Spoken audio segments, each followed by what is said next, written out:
La paix du Christ en votre cœur. Bonjour et bienvenue à la Maison Emmanuel sur l'île d'Orléans.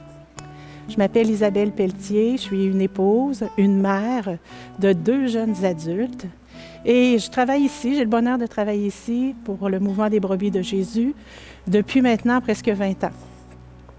Alors c'est un plaisir pour moi d'accepter cette invitation à contempler avec vous la parole de Dieu de ce premier dimanche du Carême, où la liturgie nous propose, dans l'Évangile de Saint Marc, le récit de la tentation de Jésus dans le désert.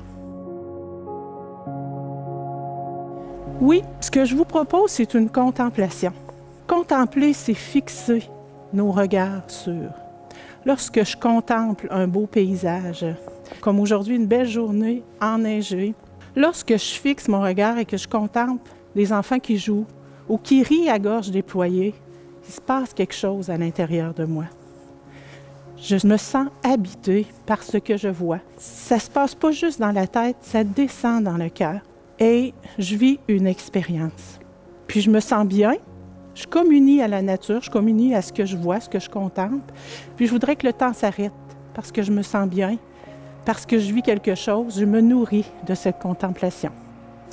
Alors voilà ce que je vous propose. Contempler la parole de Dieu. La laisser exercer sur moi une attraction de beauté, une attraction de tendresse. La laisser prendre toute la place en moi. Alors c'est l'expérience que je vous propose. La parole de Dieu est inspirée et c'est dans l'Esprit Saint qu'elle doit être reçue et comprise. Donc, on va lui demander son aide à l'Esprit Saint pour poursuivre dans notre méditation et entrer avec toute notre personne dans la parole de Dieu. Déménager dans les demeures pour habiter les demeures de Dieu.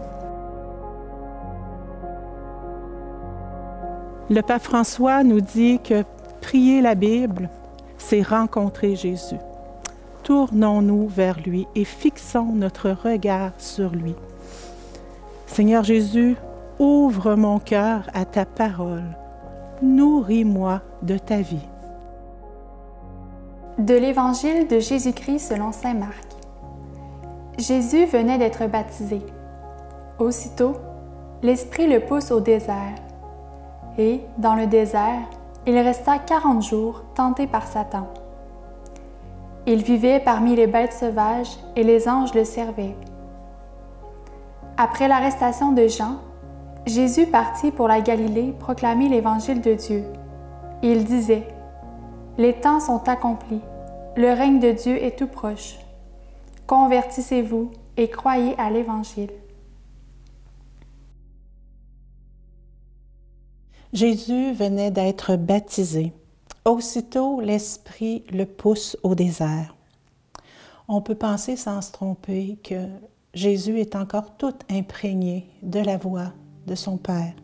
« Tu es mon Fils bien-aimé, tu as toute ma faveur. » Et dans l'Évangile de Matthieu, il dira « Tu es mon Fils bien-aimé, en qui j'ai mis tout mon amour. » Alors c'est imprégné de l'amour du Père et poussé par l'Esprit Saint que Jésus entre au désert et il restera pendant 40 jours. Il y a 2 aspects qui caractérisent la conception biblique du désert. Dans un premier temps, le désert est vu comme un lieu aride, un lieu stérile, un lieu isolé. Et de l'autre côté, le désert fait référence à le lieu privilégié de l'alliance, de l'expérience de l'alliance, où s'exprime la proximité de Dieu pour le peuple d'Israël, c'est-à-dire de l'amour de Dieu. Et on va dire dans la parole, les anges le servaient. Ça nous rappelle la parole du prophète Osée. C'est pourquoi je vais la séduire, je la conduirai au désert et je parlerai à son cœur. Dans ce jardin de pierre qu'est le désert, Jésus remporte la victoire dans la fidélité à la mission que Dieu lui a confiée et dans l'obéissance à la parole. Les temps sont accomplis. Tout nous est donné en Jésus-Christ. Et en Galilée, le Christ fait cette invitation qui jaillit de l'amour. Dieu est proche.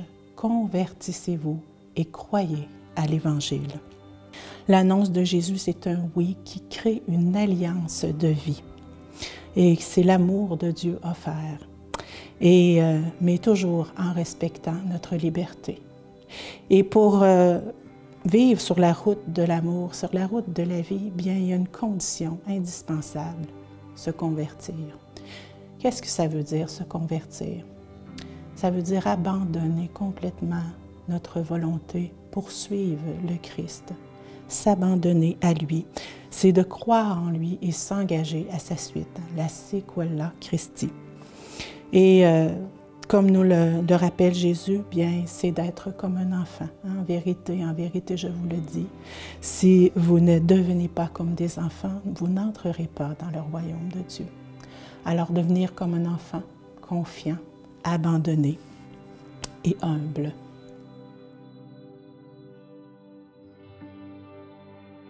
Alors maintenant, si vous le voulez bien, je vous propose une petite expérience de prendre le temps de s'accueillir comme enfant bien-aimé du Père. Laissez la parole retentir dans notre cœur.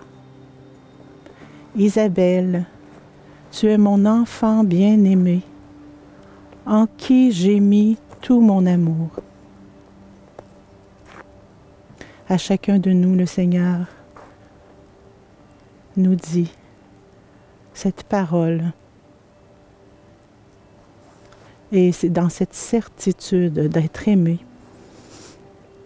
que je vous invite à faire un pas vers cette conversion, vers ce changement de cœur pour revêtir la mentalité du Christ, pour avancer vers cette conversion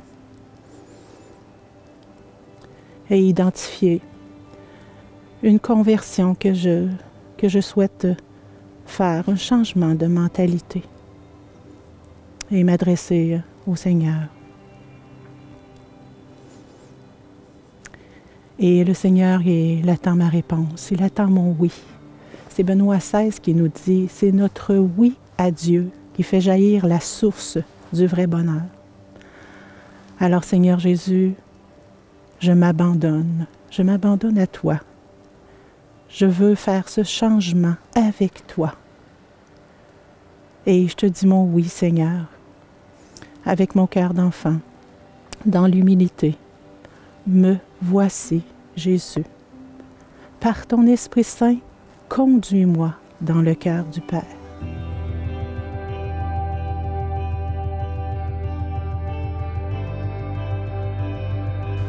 Alors pour cette première semaine du Carême, je vous invite à poursuivre la contemplation de la parole de Dieu pour qu'elle puisse s'enraciner en vous et porter un fruit de conversion. Et je vous invite également à prendre un temps, un cœur à cœur avec le Seigneur, à chaque jour, si c'est possible, pour entrer en dialogue avec lui et lui partager ce que vous vivez, comment vous vous sentez, et surtout prendre le temps de l'écouter. Alors que le Seigneur lui-même vous bénisse et vous garde dans sa tendresse. Bonne semaine avec lui.